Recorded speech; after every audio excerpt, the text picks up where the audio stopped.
नमस्कार दोस्तों, बालाजी स्टडी अड्डा में आपका स्वागत है। सीटेट 2019 दिसंबर माह का जो पेपर 2 आपका हुआ था उसके हम 20 प्रश्न आज देखेंगे। मैंने इससे पहले वाले पार्ट में बताया था, जो कि हमने पार्ट नंबर 27 देखा था। यदि वो नहीं देखा है आपको साइड में आई बटन में वीडियो मिल जाएगा। उस पार्ट में मैंने बताया था कि अगले वाले जो 3 पार्ट रहेंगे उसमें 20-20 प्रश्न करके आपके सीटेट 2019 दिसंबर माह का जो पेपर हुआ था उसके प्रश्न आपको देखने को मिलेंगे। इससे आपको एक ये भी अंदाजा लगेगा कि पेपर आपका किस प्रकार पिछली बार आया था और किस प्रकार से पेपर जो है वो आ सकता है। तो चलिए शुरू करते हैं प्रश्न नंबर 31 से। तो 30 से 40, 40 से 50 यानी कि कुल 50 तक हम प्रश्न देखेंगे और एक प्रश्न हम आपसे भी पूछेंगे। तो 31 नंबर प्रश्न आपका कह रहा है कि निम्नलिखित में से कौन भ्रंशोत्त पर्वत है। 4 ऑप्शन है, हिमालय पर्वत, अपलेसियन पर्वत, यूराल पर्वत या वासजेस पर्वत।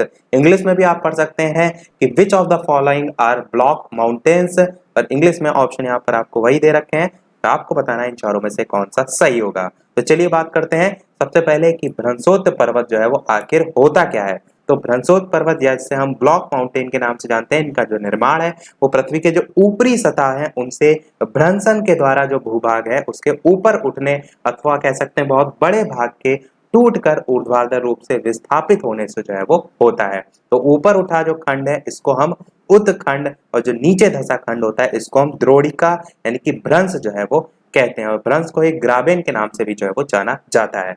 एग्जाम्पल में यानी कि उत्तर में कौन सा सही होगा, तो आपका ऑप्शन नंबर 4 वासजेस पर्वत बिल्कुल सही हो जाएगा।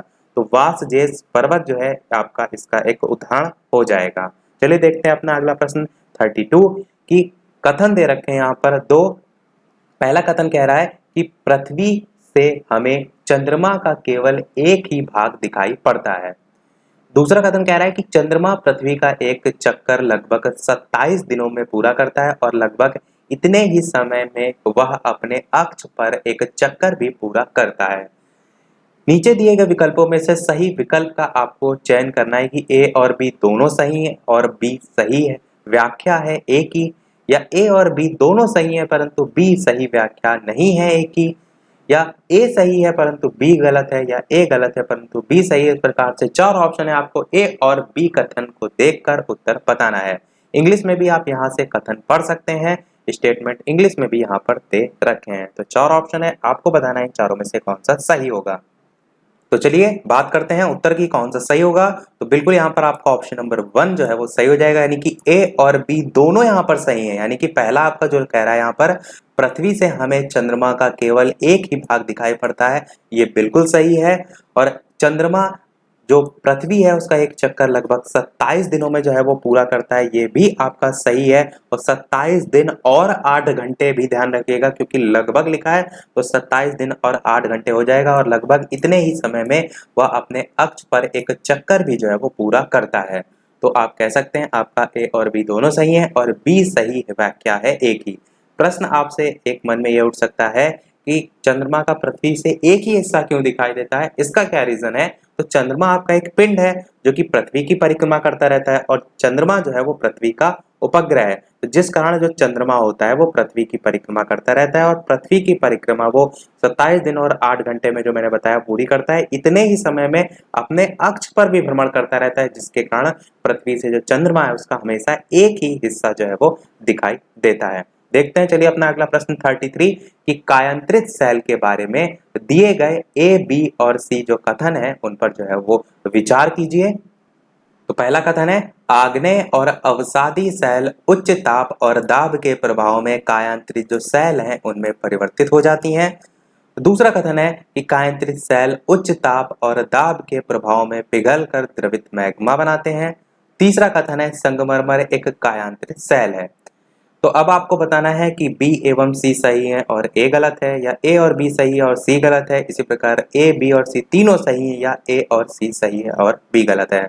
इस तरफ इंग्लिश में भी आप जो है वो प्रश्न पढ़ सकते हैं। Consider the statement A B C on the metamorphic rocks and choose the correct answer. यहाँ पर ए बी सी टाइप से यही इंग्लिश में जो है वो लिखा है, तो आप चाहें तो इंग्लिश में पढ़ के भी अपना उत्तर जो है उसका चयन कर सकते हैं। आपको बताना है इन चारों में से कौन सा जो है वो सही होगा। तो चलिए बात कर लेते हैं उत्तर की अब कौन सा सही होगा। तो आपका ऑप्शन नंबर 3 यहाँ पर सही हो जाएगा, यानी कि ए, बी और सी तीनों ही आपके बिल्कुल सही हैं।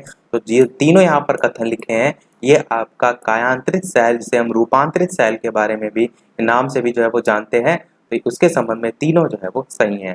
तो ध्यान में रखिएगा, जिसमें से संगमरमर या इसके जो उदाहरण है आप कह सकते हैं वो ध्यान रखिएगा, उदाहरण से ही अधिकतर प्रश्न भी पूछे जाते हैं। जैसे कि यहाँ पर संगमरमर एक कायांतरित सेल का उदाहरण है, यहाँ पर लिखा हुआ है।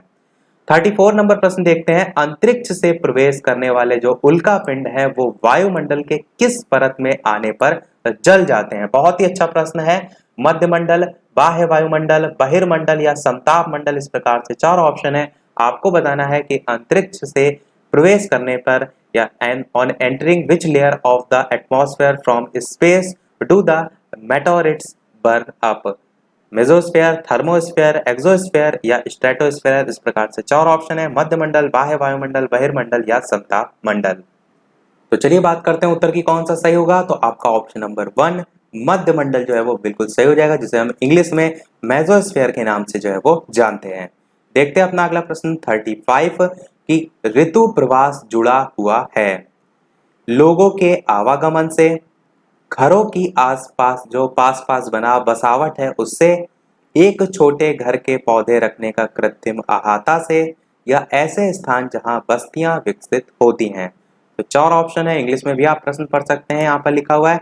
आपको बताना है इन चारों में से कौन सा सही होगा, ऑप्शन ए, बी, सी या डी।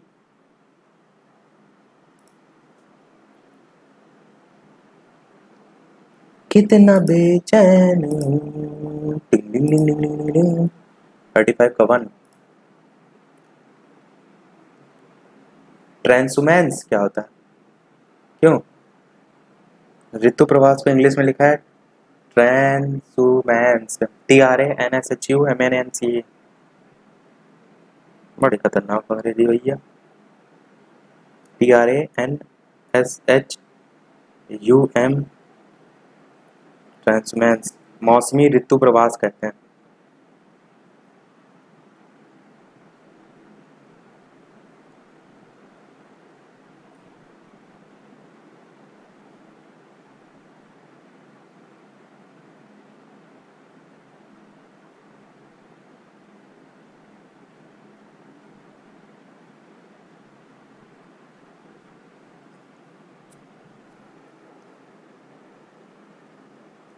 तो सबसे पहले जानते हैं कि जो ऋतु प्रवास है ये होता क्या है।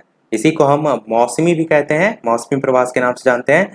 तो अलग अलग आप कह सकते हैं जो जलवायु दशाएं हैं, जैसे कि कहीं ठंडी होती है कहीं गर्मी होती है, तो 2 अलग अलग जलवायु जैसे दशाएं हैं, तो समय के अनुसार आप कह सकते हैं जो पशु चारक होते हैं उनके द्वारा जो अपने पशु होते हैं उनके साथ मौसम परिवर्तन के साथ एक स्थान से दूसरे स्थान पर जो प्रवास है वही आपका ऋतु प्रवास कहलाता है। तो उसके अकॉर्डिंग यहाँ पर ऑप्शन आपका कौन सा सही होगा, तो आप कह सकते हैं लोगों के आवागमन से जो है ये संबंधित है, यानी कि movement of people, option number 1 जो है आपका सही हो जाएगा। चलिए देखते हैं अपना अगला प्रश्न 36 कि स्थानीय पवनों के संबंध में कथन ए और बी पर विचार कीजिए और सही विकल्प का चयन कीजिए। पहला कथन कह रहा है कि ये पवनें वर्ष भर लगातार निश्चित दिशा में चलती रहती हैं। दूसरा कह रहा है कि पश्चिम और पूर्वी पवनें इनके उदाहरण हैं। अब आपको बताना क्या है, ए सही है, बी गलत है, ए गलत है, बी सही है, ए और बी दोनों सही है, या ए और बी दोनों गलत हैं। आपको स्थानीय पवनों के संबंध में यहाँ पर बताना है, ऑप्शन ए, बी, सी या डी। तो चलिए बात करते हैं उत्तर की। तो बिल्कुल यहाँ पर आपका ऑप्शन नंबर 3 ए और बी दोनों सही है, ये जो है वो सही हो जाएगा।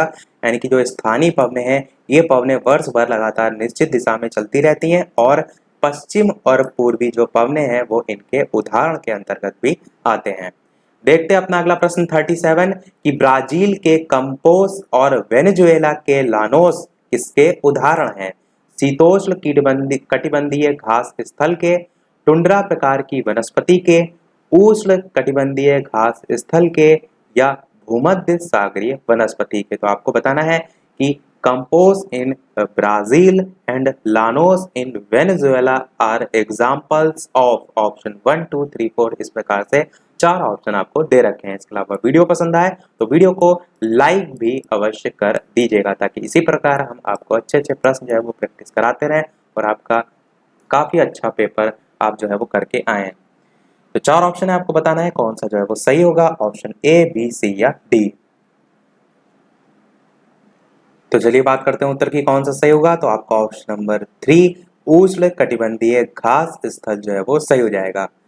जो यहाँ पर सभी लिखे हुए हैं जैसे कि ब्राजील जो है इसके कंपास, तो जो उष्ण कटिबंधीय घास भूमि है विश्व स्तर पर, इसके जो स्थानीय नाम है वो आपके सभी ये हैं। कंपोज जैसे कि है, ये आपका स्थानीय नाम है। लानोस जो है ये आपका स्थानीय नाम है किसका, वेनेजुएला का। वेनेजुएला के अलावा जो कोलंबिया है, ये दोनों ही आपके उसके अंतर्गत, जो लानोस है ये आपके स्थानीय नाम के अंतर्गत आते हैं। इसी प्रकार ब्राजील की बात करें तो ब्राजील जो है उसमें स्थानीय नाम कंपोस है, यानी कि जो उष्णकटिबंधीय घास स्थल है उसका स्थानीय नाम ब्राजील में जो है वो कंपोस है। मेरा कहने का मतलब यहाँ पर ये है।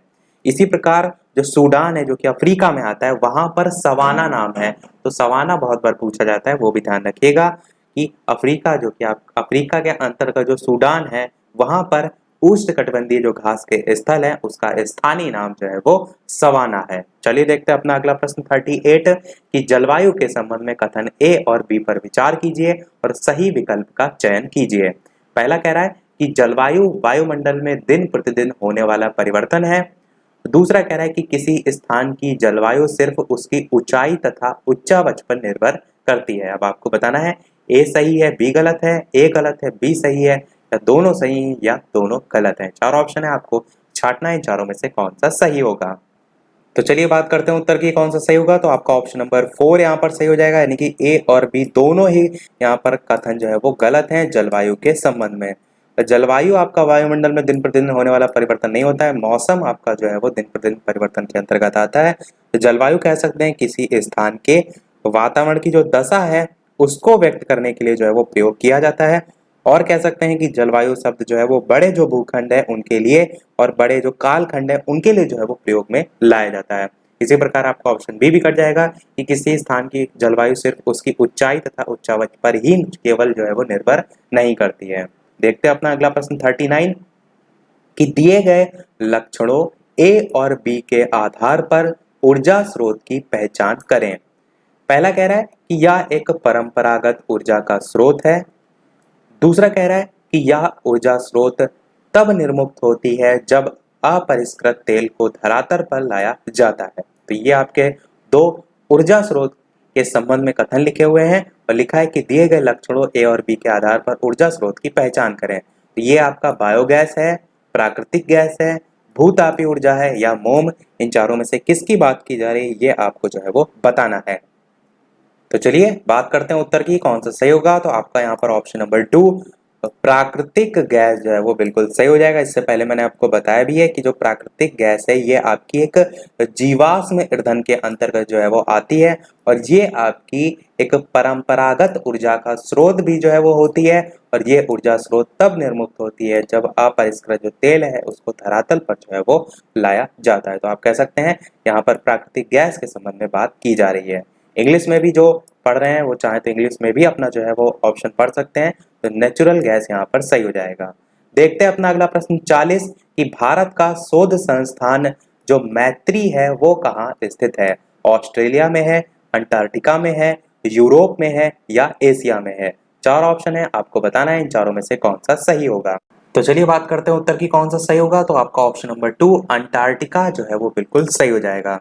तो जो मैत्री अनुसंधान केंद्र है ये अंटार्कटिका में भारत का दूसरा जो है वो स्थायी अनुसंधान केंद्र है। निर्माण इसका 1989 में जो है वो किया गया था।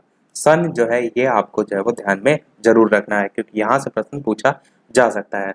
और भारत का पहला अनुसंधान केंद्र कौन सा था, तो वो दक्षिण गंगोत्री था। देखते हैं अपना अगला प्रश्न 41। प्रश्न आपका है कि निम्नलिखित में से कौन सा कथन खनिज के संदर्भ में जो है वो सही नहीं है। पहला कह रहा है कि ये प्राकृतिक रूप से प्राप्त होने वाले पदार्थ हैं। दूसरा कह रहा है कि इनका एक निश्चित रासायनिक संगठन होता है। तीसरा कह रहा है कि ये विभिन्न प्रकार के भूवैज्ञानिक परिवेश जो है उसमें निर्मित होते हैं। और चौथा कह रहा है कि सभी खनिज अधात्विक होते हैं। यहाँ पर स्पष्ट तौर पर कहा गया है कि कौन सा सही नहीं है उसको आपको यहाँ पर छांटना है। Which of the following is not true for minerals, इसके संबंध में आपसे यहाँ पर पूछा गया है। तो चलिए बात करते हैं उत्तर की कौन सा सही होगा। तो आपका यहाँ पर ऑप्शन नंबर 4 जो है वो सही हो जाएगा, जो कि आपका सही नहीं है। जो एक खनिज लिखा हुआ है ये क्या होता है सबसे पहले समझिए। तो जो खनिज है वो ऐसे भौतिक पदार्थ होते हैं जो कि खान से खोद कर निकाले जाते हैं, जैसे कि आपका लोहा है, अब्रक है, कोयला है, ये सभी क्या है, ये सभी आपके खनिज पदार्थ हैं। और अधात्विक बात करें तो अधातु कहते हैं। तो जो इन्हीं में आपके मैंने बताया आपके लोहा, अब्रक, कोयला, ये धातु और अधातु दोनों श्रेणी में आते हैं। तो आप कहेंगे कि सभी खनिज अधात्विक नहीं होते हैं, इसलिए आपका ऑप्शन नंबर 4 जो है वो सही नहीं है। देखते हैं अपना अगला प्रश्न 42 कि निम्नलिखित जो है इसका मिलान कीजिए। नर्मदा घाटी एक तरफ लिखा है, वज्जी लिखा है, गारो पहाड़ियां है, गंगा घाटी है, सिंधु और उसकी सहायक नदियां हैं। इस तरफ दे रखा है आरंभिक गणतंत्र, आखेट और संग्रहण लगभग 2500 वर्ष पूर्व के शहर, प्रथम नगर, आरंभिक वर्ष, और आपको उस आधार पर सही मिलान बताना है कि कौन सा कथन यहाँ पर जो है वो सही होगा। ऑप्शन 1 2 3 4 इस टाइप से आपको यहाँ पर दे रखे हैं, आपको बताना है कौन सा सही होगा। तो चलिए बात करते हैं उत्तर की कौन सा सही होगा। तो डायरेक्ट मिलान देख लेते हैं। जो नर्मदा घाटी है इसका मिलान होगा आखेट और संग्रहण से, यानी कि ए वाला ऑप्शन जो है आपका 2 LA से मैच करेगा, और किसी में आपका 2 है भी नहीं, तो यानी आप कह सकते हो ऑप्शन नंबर 3 आपका बिल्कुल यहाँ पर सही हो जाएगा। ऑप्शन बी जो वज्जी लिखा है ये आपका आरंभिक गणतंत्र जो है इससे मैच करेगा। इसके अलावा जो गारो पहाड़ियां है ये आपका आरंभिक जो कृषि है इससे मैच करेगा। गंगा घाटी जो है ये आपका लगभग 2500 वर्ष पूर्व जो है उसके शहर, ऑप्शन नंबर जो 3 है इससे मैच करेगा। और बचा एक सिंधु और उसकी सहायक नदियां, ये आपका जो बचा है प्रथम नगर, इससे जो है वो मैच करेगा।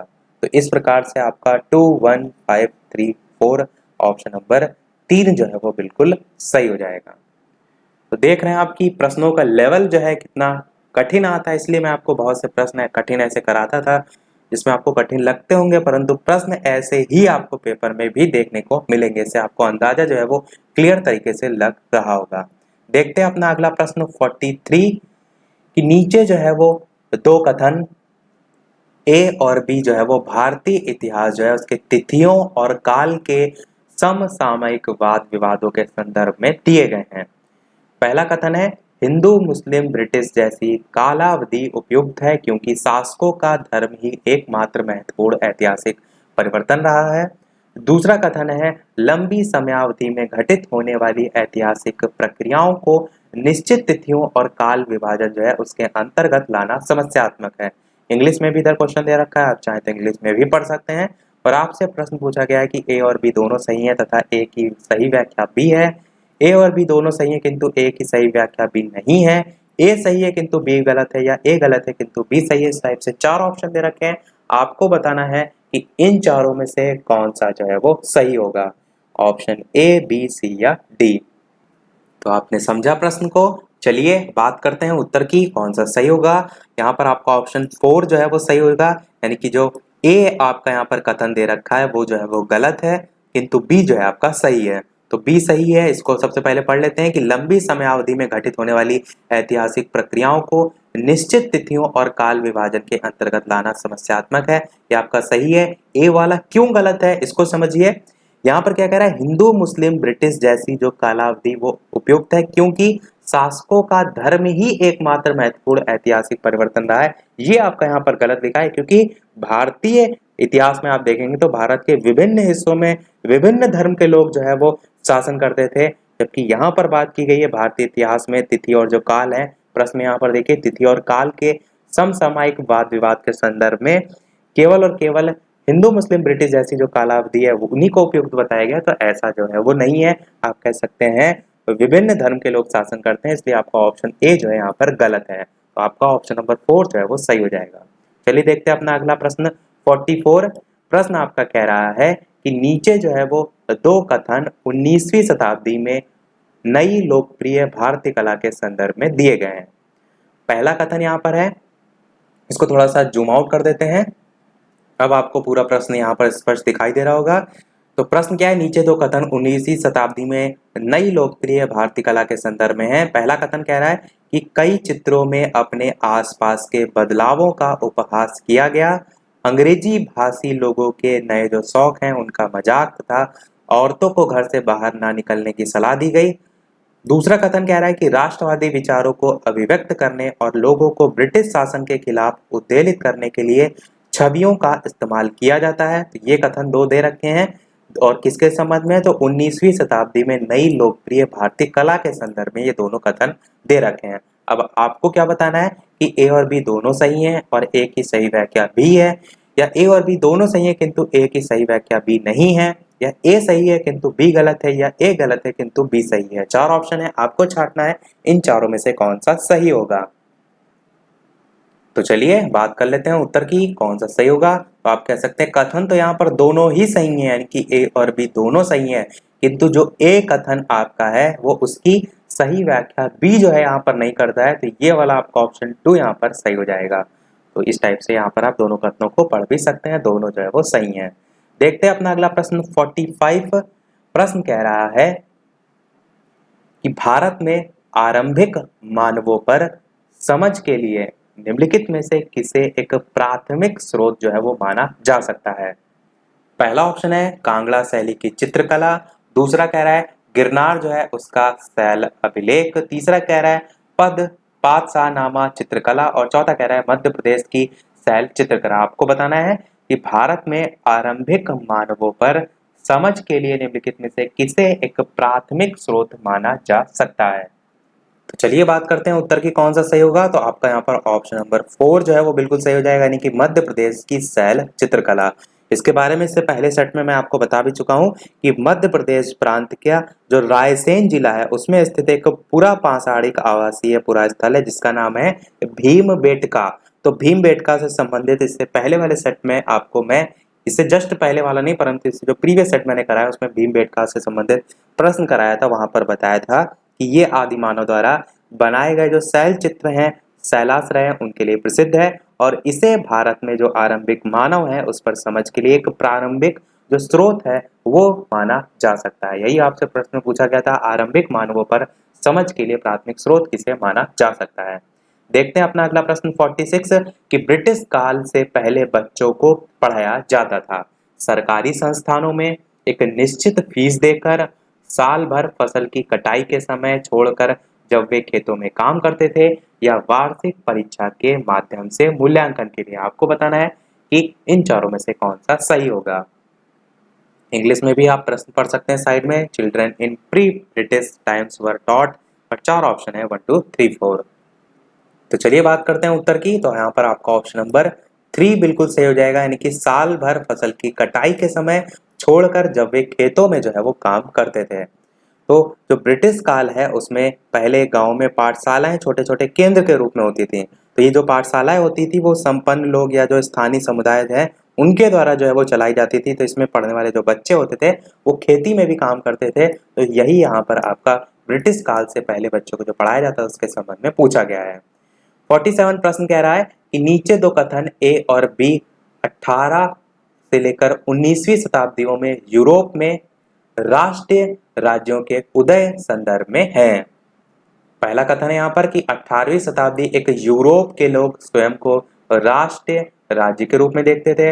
दूसरा कथन है प्रारंभिक 19वीं शताब्दी में लोगों को यह बोध कराया गया है कि प्रत्येक भाषी समुदाय एक अलग राष्ट्र था। अब आपको बताना है कौन सा सही होगा। ए और बी दोनों सही है तथा ए की सही व्याख्या बी है। ए और बी दोनों सही है किंतु ए की सही व्याख्या बी नहीं है। ए सही है किंतु बी गलत है। ए गलत है किंतु बी सही है। इस टाइप से चार ऑप्शन दे रखे हैं, आपको छांटना है कि इन चारों में से कौन सा जो है वो सही होगा। तो चलिए बात करते हैं उत्तर की। तो आपका यहाँ पर ऑप्शन नंबर 4 सही हो जाएगा, यानी कि ए वाला आपका यहाँ पर कथन गलत है जबकि बी वाला बिल्कुल आपका यहाँ पर सही है। यानी कि प्रारंभिक 19वीं शताब्दी में जो लोग हैं उनको यह बोध कराया गया कि प्रत्येक भाषी समुदाय एक अलग राष्ट्र था। ये आपका जो है वो सही है। और 19वीं शताब्दी में ही आप कह सकते हैं यूरोपीय महाद्वीप में जो राष्ट्रवाद है उसकी एक लहर भी जो है वो देखने को मिली थी। तो यहाँ पर आपका ऑप्शन नंबर 4 जो है वो सही हो जाएगा। तो अगला जो प्रश्न 48 है ये हम आपसे पूछेंगे, तो इसको हम सबसे लास्ट में देखेंगे। और 49 प्रश्न हम यहाँ पर देख लेते हैं, फिर 50 देख लेते हैं, उसके बाद हम 48 वाला प्रश्न आपसे पूछेंगे। प्रश्न आपका क्या है कि हम यह आज कैसे जानते हैं कि पुरा पाषाण युग में भारत में शुतुरमुर्ग होते थे। पहला ऑप्शन कह रहा है उस समय की जो कृतियां हैं उनमें इन पक्षियों का विविध लेख हमें मिलता है, उससे हमें ये जानकारी मिलती है। दूसरा कह रहा है कि महाराष्ट्र के पटने पुरातन स्थल से शुतुरमुर्ग के अंडों के अवशेष मिले हैं। तीसरा कह रहा है शुतुरमुर्ग पर मौखिक स्मृतियां हमारे पास दिल्ली के राष्ट्रीय संग्रहालय में अभिलेखित हैं। और चौथा कह रहा है विदेशी यात्रियों के वृत्तांतों में इनका वर्णन जो है वो किया गया है। आपको बताना है कि हम यह आज कैसे जानते हैं कि पुरा पाषाण युग में भारत में शुतुरमुर्ग जो है वो होते थे। ऑप्शन 1 2 3 4 आपके पास 4 ऑप्शन है। चलिए बात कर लेते हैं उत्तर की। तो आपका ऑप्शन नंबर 2 यहाँ पर सही हो जाएगा। महाराष्ट्र के पटनेपुरा स्थल से शुतुरमुर्ग के अंडों के अवशेष जो है वो मिले थे और यहीं से हमें ये जानकारी जो है वो प्राप्त होती है। और ज़्यादा यहाँ पर लिखा हो तो कह सकते हैं महाराष्ट्र में जो कोल्हापुर जिला है उसके गांव पटने में। तो और ज़्यादा डिटेल में यदि आपको जानना है तो कोल्हापुर भी जो है वो आप इसके संबंध में याद रख सकते हैं। तो वहीं से जो अंडे के जो छिलके हैं उसके अवशेष मिले थे, तो वही कह सकते हैं शुतुरमुर्ग के जो अंडों के अवशेष मिले थे उससे जानकारी मिलती है। देखते हैं अपना अगला और इस वीडियो का लास्ट प्रश्न 50 और इसके बाद एक प्रश्न हम जो 48 वालों पर छोड़ के आए हैं वो हम आपसे पूछेंगे। तो वीडियो को अभी तक आपने लाइक ना किया हो तो इतनी सारी हम आपके लिए मेहनत करते हैं, तो एक लाइक तो आपका वीडियो पर बनता ही है। चैनल पर नए हो तो सब्सक्राइब भी अवश्य कीजिएगा ताकि आगे भी इसी प्रकार आपको अच्छे अच्छे प्रश्न प्रैक्टिस करने के लिए मिलते रहें। टेलीग्राम चैनल से यदि आप अभी तक नहीं ऐड है तो डिस्क्रिप्शन में भी लिंक मिल जाएगी, डायरेक्ट भी बालाजी स्टडी अड्डा सर्च करके आप ऐड हो सकते हैं। तो चलिए देख लेते हैं प्रश्न 50 नंबर है कि हड़प्पा सभ्यता जो है उसका पतन जो है वो कैसे हुआ। पहला कह रहा है ऐसा लगता है कि शासकों का नियंत्रण समाप्त हो गया। दूसरा कह रहा है जंगलों का विनाश हो गया। तीसरा कह रहा है सभ्यता के पूरे क्षेत्र में बाढ़ आ गई और चौथा कह रहा है संभवतः नदियां सूख गई थी। आपको बताना है जो सही व्याख्या है उसका चयन करना है, ABC, ABD, ACD या BCD। तो कथनों का आपको चयन करना है। हड़प्पा जो सभ्यता है उसका जो पतन है वो जो है वो कैसे हुआ। How did the Harappa civilization come to an end. Option 1 2 3 या 4। तो चलिए बात करते हैं उत्तर की। देखिए ऑफिशियल जो आंसर की आई थी इस पेपर की उसमें आंसर जो है यहाँ पर 2 दे रखा था, यानी कि उनके अनुसार जो ऑप्शन नंबर सी है सभ्यता के पूरे क्षेत्र में बाढ़ आ गई, इसको हड़प्पा सभ्यता के पतन के अंतर्गत नहीं माना गया। तो जो ऑफिशियल आंसर की आई थी उसके अकॉर्डिंग आप चाहें तो इसे डाउनलोड करके देख भी सकते हैं। प्रश्न नंबर 50 में ऑप्शन नंबर 2 ही आपका दे रखा है, परंतु मेरे अकॉर्डिंग यहाँ पर ऑप्शन नंबर 4 जो है सबसे ज्यादा सही होगा, यानी कि जंगलों का विनाश हो गया, सभ्यता के पूरे क्षेत्र में बाढ़ आ गई या संभवतः नदियां सूख गई। ये हड़प्पा सभ्यता का जो पतन है उसके सभी कारणों में आता है, क्योंकि जो पूरे क्षेत्र में बाढ़ आ गई ये भी हड़प्पा सभ्यता के पतन के अंतर्गत ही माना जाता है। और पहला वाला कथन ऐसा लगता है कि शासकों का नियंत्रण समाप्त हो गया, ये हड़प्पा सभ्यता के संबंध में आप कह सकते हैं इतना उचित कथन नहीं है। तो मेरे अकॉर्डिंग यहाँ पर ऑप्शन नंबर 4 जो है वो सही होगा, परंतु ऑफिशियल आंसर की में ऑप्शन नंबर 2 जो है यहाँ पर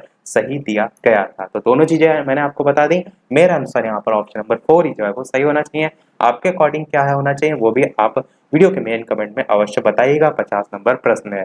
चलिए अब देख लेते हैं वो प्रश्न। जैसे कि सभी वीडियो में हम आपसे एक ना एक प्रश्न पूछते हैं, इस वीडियो का आपके लिए प्रश्न नंबर 48 है। आपको BCE जो है इसकी फुल फॉर्म जो है वो बतानी है। BCE स्टैंड्स फॉर, आपको बताना है before Christian era option number 1, before common era option number 2, before Caesar era option number 3 या before contemporary era option number 4। तो इस प्रकार से ऑप्शन 1 2 3 पर 4 ऑप्शन है। प्रश्न नंबर 48 है। तो सभी लोग वीडियो के मेन कमेंट में टाइप करके इसका उत्तर अवश्य बताइएगा। आंसर इसका जो अगला वाला पार्ट होगा इसके आगे के 20 प्रश्न उसमें हम इसका उत्तर सबसे पहले आपको बताएंगे, उसके बाद इसके आगे के जो प्रश्न है वो हम करेंगे। तो इसी के साथ हमारे यहाँ आज का पार्ट समाप्त होता है। तो ये हमारा पार्ट नंबर जो है वो 28 था। कल हम देखेंगे पार्ट नंबर 29। तो आज वीडियो में इतना ही। वीडियो पसंद आया हो तो लाइक अवश्य कीजिएगा, नए हैं चैनल पर तो सब्सक्राइब जरूर कीजिएगा। चलिए मिलते हैं अगले वीडियो में नए टॉपिक के साथ, तब तक के लिए नमस्कार। Thank you for watching.